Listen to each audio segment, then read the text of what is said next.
በአብይ ይልማ ሚዲያ ተዘጋጅቶ ይቀርብልዎታል። ሳድስ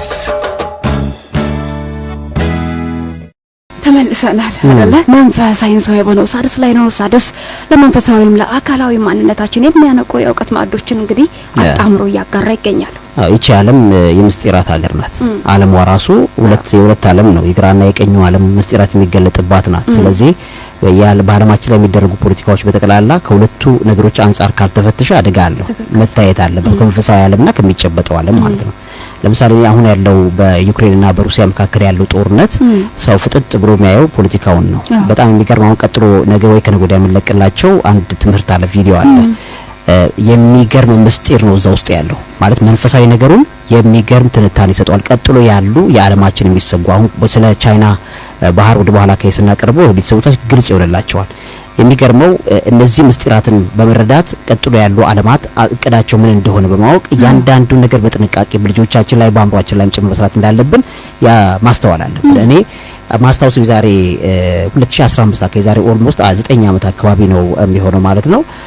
ወደ 7 ዓመት አካባቢ ነው። በ2015 ነው አንድ ማስታወስ ስብሰባ ነበርና የጂ7 የሚባል ቡድን አለ እንደሚታወቀው ዓለም ላይ ያለ G7 የሚባል ግሩፕ ኦፍ 7 የሚባል ነው። ይሄ ኢንተርገቨርንመንታል ፖለቲካል ፎረም የሚባል ነው። በተለይም ካናዳን፣ ፈረንሳይን፣ ጀርመንን፣ ጣሊያንን፣ ጃፓንና ዩናይትድ ኪንግደም እንዲሁም አሜሪካን የሚያካትት ነውና ይሄ ቡድን በየጊዜው የሚያደርጋቸው ስብሰባዎች አሉ። G7 የሚባለው ስብሰባ ማለት ነው ቡድን ማለት ነው።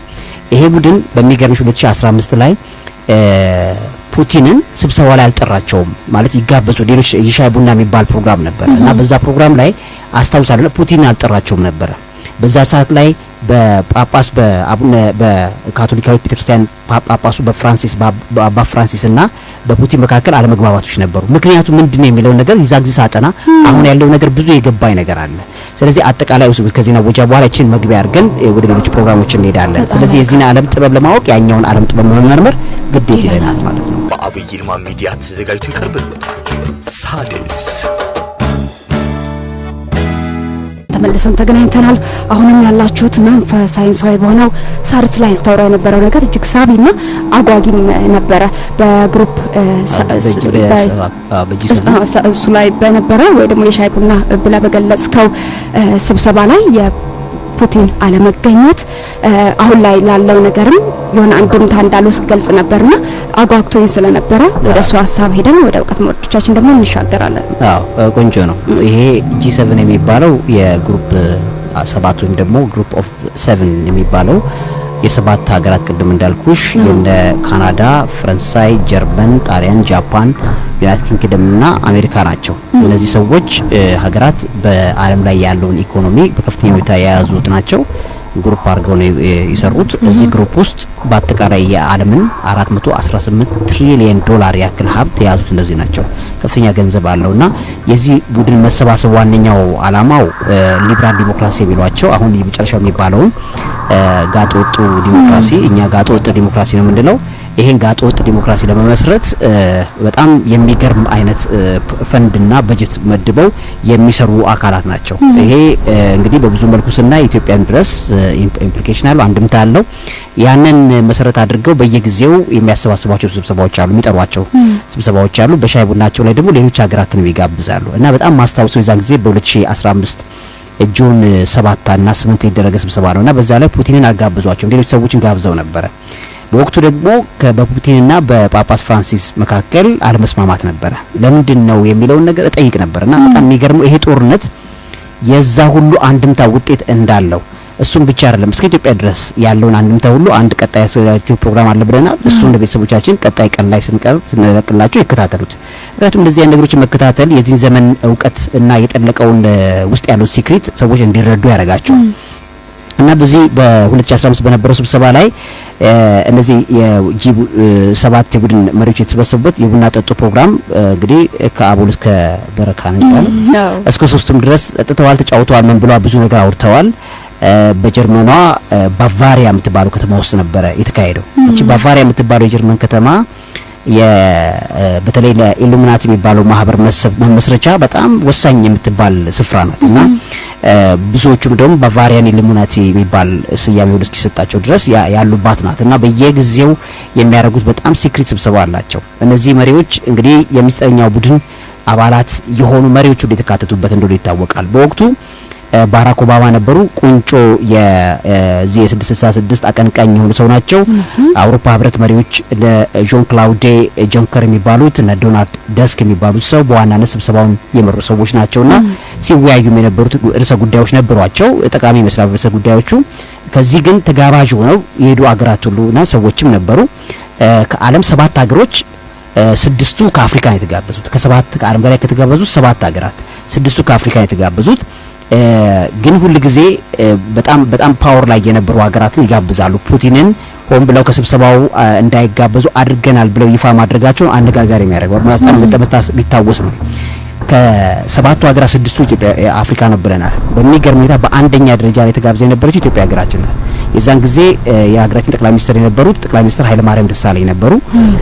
ከዛም ከላይቤሪያ፣ ከናይጄሪያ፣ ከሴኔጋል፣ ደቡብ አፍሪካ፣ ቱኒዚያ እነዚህን ሀገራት መርጧል። ኢራቅም ጭምር ተካታበታለች። ሌሎችም ደግሞ በደረጃ ቢተጋበዙ ሀገራት ነበሩ ማለት ነውና G7 ዋነኛ አጀንዳዎቹ በወቅቱ የነበረው የዓለም ኢኮኖሚ፣ የሀገራቱ የወጪ የደህንነትና የልማት ፖሊሲዎች የሚል የ2015 የተባበሩት መንግስታት የቀጣይ ስብሰባ የሚልም ጭምር ያዟቸው ነበሩ። ከዛ ውጪ ግን ንዑስ ርዕሰ ጉዳዮች ብሎ የጸረ ባክቴሪያ መድኃኒቶች ከበሽታ ጋር መለማመድ የሚያመጣቸው ችግሮች የሚል ጥናት በጣም ወሳኝ የሆነ ነገር አድርገው ነበር። አሁን በዚህ መጨረሻ ዘመን ላይ በጣም የሚያሰጋው አንዱ ትልቁ ከዚህ በኋላ ሊቀሰቀስ የሚችል የወረርሽኝ አቅም ከባክቴሪያ ጋር ነው የሚገናኝ። ከቫይረስ ጋርም አይደለም፣ ባክቴሪያ ወለድ የሆነ ነው። ባክቴሪያዎች በአሁኑ ሰዓት ላይ ዓለምን በከፍተኛ ሁኔታ አዳፕት ማለት መድኃኒት ተለማምደዋል። በጣም ብዙዎቹ ከባድ የሚባሉ ባክቴሪያዎች ከባድ የሚባል መድኃኒት ተሰጥቷቸው እሱ ሁሉ ተለማምደዋል። ስለዚህ ልክ አሁን ለምሳሌ ሰዎች በሆነ ባክቴሪያ በሽታ ተጠቁ ሲባል የሚገራርቡ የባክቴሪያ መድኃኒቶች ይሰጣቸዋል፣ አያጠፏቸውም። ተመልሰው እነዛ ባክቴሪያዎች ተመልሰው ይቀሰቀሳሉ። እንደገና ደግሞ ለነሱ ያው ሌቭል የመጨረሻ የሚባሉት መድኃኒት ነው የሚሰጣቸው። ስለዚህ አሁን ባክቴሪያዎች ከሰው ልጆች አእምሮ ቁጥጥር ውጪ የሚሆን አቅም ዲቨሎፕ እያደረጉ ነው። ይሄን ተመልክቶ በላቦራቶሪ ተሰርተው የነበሩት ተፈብርከው አሁንም ያሉ አምልጠው ቢወጡ ተብለው የተባሉት የባክቴሪያ ዝርያዎች ሁሉ አምልጠው ሊወጡ የማይችሉበት ምንም አይነት ምክንያት እንደሌለ ይታወቃል። የዛ ሰዓትም በምስጢር ሲወያዩ ከነበሩባቸው ነገሮች መካከል አንዱ ይሄ ነውና በጣም የሚገርመው የባክቴሪያ ዓለምን ሊቆጣጠር አሁን በደጃፍ ላይ ያሉ የባክቴሪያ ዝርያዎች ከተነሱ በጣም በአደገኛ ሁኔታ እንደ ቡቦኒክ የሚባል ፕሌግ የሚባል ቡቦኒክ ፕሌግ ማለት በሚድል ኤጅ ላይ 3/4ኛውን የአውሮፓ የጨረሰ አደገኛ የባክቴሪያ ወለድ የሆኑ በሽታዎች ተመሳሳይ አይነት እጣ ፈንታ ሰው ይዞ ማይመጣበት ምንም ምክንያት የለም ማለት ነውና የዓለም ስጋት ከዛ በየጊዜው ከሚያደርጓቸው ስብሰባዎች አንዱ እሱን አድርገው የተመለከቱበት ጉዳይ ምንድነው ብሎ ማየት ይቻላል። ሌላ ጊዜ በሌላ ፕሮግራም ከዚህ ጋር ስለማየው በደንብ አድርገን እናየዋለን። ምክንያቱም እነሱ በውስጡ ምስጢር የሚያውቋቸው ነገሮች አሉ። ከዛ ውጪ በወቅቱ የሴቶችን ማብቃት፣ ዓለም አቀፍ የኃይል አቅርቦት ደህንነት በሚል ሌሎችም ጉዳዮች አንስተው ነበረ ማለት ነው። ፊት ለፊት የሚነሱ ስብሰባዎች ናቸው እነዚህ። ውስጥ ለውስጥ የሚነሱት ሌሎች ሲክሬት እነዚህን በተለይ የምስጢረኛው ማህበረሰብ ተንኮል እያጋለጡ ለዓለም የሚያወጡ በጣም የሚገራርሙ ጋዜጠኞች አሉ። በእነሱ ትንተና በውስጥ ያሉትን ስብሰባዎቹ ሊሰረቃሉ፣ ይወጣሉ፣ ድምጾቻቸው ይወጣል፣ ሌሎችም ነገሮች ይወጣልና ሲታይ ግን በወቅቱ የነበረው ስብሰባ አደገኛ የነበረ ስብሰባ ነው። በሚገርመው የምስራቅ ዩክሬንን ተመልክቶ በምዕራባውያን በፑቲን መካከል ቁርሾ የጠናበት ጊዜ ነው ያ ጊዜ። ምክንያቱም በ2014 ላይ ያ ከመሆኑ አንድ አመት ቀደም ብሎ ስብሰባው ራሱ የተደረገበት ዋነኛው ምክንያት ፑቲንን ይመለከታል። ምክንያቱም በ2014 ላይ ዩክሬን የክሪሚያ መገንጠል በኋላ ያለው አጠቃላይ ውዝግብና ለክሪሚያ መገንጠል ትልቅ ስራ ተሰርቶ የነበረበት ጊዜ ነው። ስለዚህ አንደኛው ውስጠኛው ከነበሩት አጀንዳዎች መካከል አንደኛው የምስራቅ ዩክሬንን ተመልክቶ በምዕራባውያኑ በፑቲን መካከል ያለው ቁርሾ በደንብ የሰሩበት ነው። በሁለተኛ ደረጃ ደግሞ የክሪሚያን መገንጠል አሁን ያልኩሽን ስራው በፑቲን በመሆኑ በሁለተኛ ጉዳይ በጣም የተቀመጠ ነው። ሩሲያ ቀድሞ G8 በተባለው ቡድን ውስጥ ተቀላቅላ እንደነበረ ይታወቃል። እንግዲህ G8 ከሩሲያን ከG8 በኋላ ነው እንግዲህ አሁን G7 ያለው ማለት ነው። ስለዚህ በዛ ቡድን ውስጥ በ1998 ዓመተ ምህረት አስታውሳለሁ፣ ያ ነው ዶክመንቱ የሚያሳየው። በ1998 ዓመተ ምህረት ኦሬዲ ዲፓርት ማድረጓን ተከትሎ በ2014 ከቡድኑ አስወጧት ማለት ነው። ከቡድኑ ከወጣች በኋላ G7 የሚባለው ስብሰባ ወደዛኛው ቁጥር ሲመጣ G7 የሚለው ስያሜ መጣለት ማለት። ስለዚህ ሩሲያን የዛን ጊዜ ማውጣታቸው ጀምሮ እስካሁን ያለው አንድምታ እሱ ብቻ አይደለም። ሰዓት ቢኖርኝ ይሄን ብመለከተው በጣም ደስ ይለኛል። ለምሳሌ ፑቲን በስብሰባው ላይ እጅግ አስፈላጊ ሰው ነበር በወቅቱ በጣም ወሳኝ አሁን ያለውን ብጥብጥ አያመጣም ነበር ያ ጊዜ በነገራችን ላይ ባለመሳተፋቸው የተነሳ መገለል እንደደረሰባቸው መነገር ያው የግድ ያስፈልጋቸው በስብሰባው ላይ ከዚህ በኋላ ያለው ጊዜ አግልለውታል የሚለው እንደሆነ ይታወቃል እንደገና ደግሞ በጣም ብዙ ፊት ለፊት ሊያወሩ የሚችሏቸው ወርቃማ እድሎች ነበሯቸው ከፑቲን ጋር ማውራት የሚችሉ እሱንም በወቅቱ ሚስ አድርገዋል ይበልጥ ደግሞ ከሩሲያ ብዙ ድጋፍ እንዲያገኙ አስችሏቸው ያሳቸው ፑቲን ማለት ከፍተኛ ድጋፍ ከሩሲያ ህዝብ ያገኙበት ጊዜ ይዛን ጊዜ ምክንያቱም ልክ እንደዚህ አይነት ላይ ሲገለሉ ለካ እውነታቸው ነው ፑቲን የሚሉት ነገር የሚለው በሩሲያ ህዝቦች ውስጥ አእምሯቸው ውስጥ ፑቲን እንዲቀመጡ ያደረጉበት ጊዜ ነው ፊት ለፊት ፑቲንን ሊያወር ከሚችሏቸው ልጆች መካከል አንድ ምሳሌ አንዱ በወቅቱ አሁንም ድረስ ይሄ ችግር አይፈጠርም ነበር የኢራን ኒውክሌር ጦር መሳሪያ ቀነሳ ድርድር በወቅቱ ማድረግ ይችላል ነበር በጣም ቀላል ከዛ ፑቲን በእልህ ከገቡባቸው ነገሮች መካከል አንዱ የኢራን የነዚህ የኒውክሌር ጦር ማብላያዎቹ ማዕከል ላይ ድጋፍ ማድረግ መቀጠላቸው ከዛ ጋር ይታወቃል ውስጥ ለውስጥ በጣም ብዙ ሰርተዋል ፑቲን ከዛ በኋላ ማለት ነው ከስብሰባው በፊት አንግላ ሜርኬል ፑቲንን በአካል ሄደው አነጋግረው ብዙ ነገር አውርተው ነበር የሚል ወሬ ተነግሮ ነበር በወቅቱ ጆን ኬሪ የሚባሉት የአሜሪካ ውጭ ጉዳይ አስፈጻሚ የሩሲያም ጭምር ሄደው እንደነበረ ይታወቃል የብሪታንያ ጠቅላይ ሚኒስትር ዴቪድ ካሜሮንም ከፑቲን ጋር በስልክ የሶሪያን ጦርነት ማስቆም ዙሪያ ላይ በወቅቱ በደንብ እናስታውሳለን ተወርቶ ነበር በወቅቱ የሶሪያ ጦርነት ራሱን የቻለ አንድምታ አለው አሁን ይሄ ሁሉ ነገር ሆነ ስለ ወደ ኋላ ሄደን ማየት ያለብን ነገሮች ስላሉ ማለት ነው ከዚያ ውጪ መርሳት የሌለባቸው ነገሮች አሉ ዩክሬን ራሷን ከምዕራባውያኑ አቋም መለስለስ ላይ ከፍተኛ ቅሬታ እንዳለባት በወቅቱ ትናገር ነበር እኔን ለመደገፍ ምዕራባውያን ተለሳልሰዋል የሚለው ማለት ነው በ2018 የዓለም ዋንጫ አዘጋጅነት ከሩሲያ እጅ ለመንጠቅ አሜሪካ በጣም በሙስና በስነ ምግባር የተበለሻሸ ነገር በማድረግ በፊፋ ላይ የጀመረች የሚባል እምነት የማሳጣት ነገር ሁሉ ጭምር በወቅቱ እንደነበረ ይታወሳል የሩሲያ ኢኮኖሚ ከብዙ ማዕቀቦች የተነሳ ሪሜን ሼኪ ነው የሚለው ማለትም እየተንቀጠቀጠ እየተውተረተረ ይገኛል ብለው በወቅቱ ይናገሩ የነበረበት ጊዜ ነው ያ ሰዓት ለሳቸው ለፑቲን ከፍተኛ ኃይል ያገኙበት በተለይ ከጂ8 ወደ ጂ7 መቀነሱ እሳቸው ሩሲያ መቀነሷ ያመጣው ውጤት እስካሁን ድረስ ለመጣው ነገር ትልቅ ግብአት ነው በጣም የገረመኝ ግን አንድ ነገር አለ በወቅቱ ፑቲን ከጳጳስ ፍራንሲስ ጋርም ተመሳሳይ አይነት ውዝግብ ነበር የሚገርመው ለሁለተኛ ዙር ከተመረጡ በኋላ ፑቲን በርካታ ዲፕሎማሲያዊ ጉዞዎችን አድርገዋል ግብጽ በወቅቱ በጣም እነ ፈረንሳይ ዩክሬን ጀርመን እስራኤል ብዙ አገራቱ ላይ ሁሉ ሄደው ነበር በወቅቱ ከሳቸው ከአባ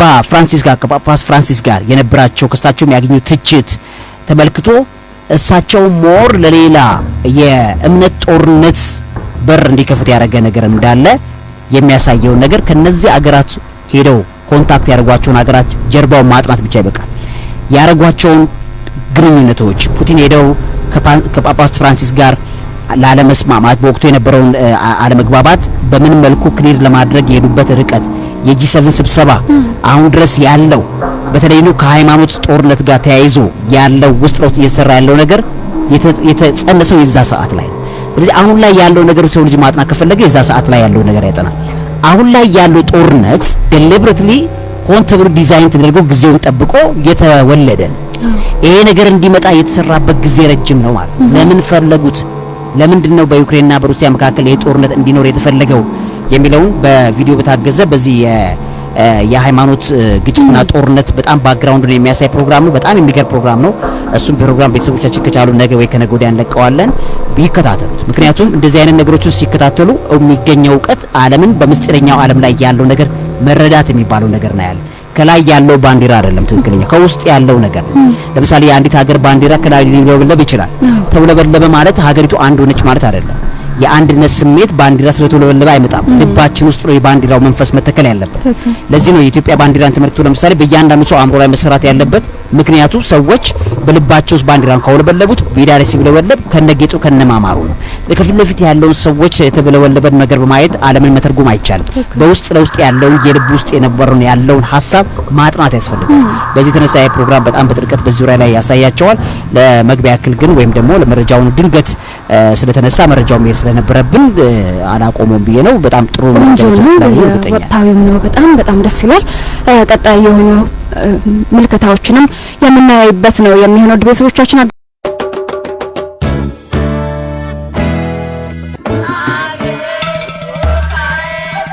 ሳልስ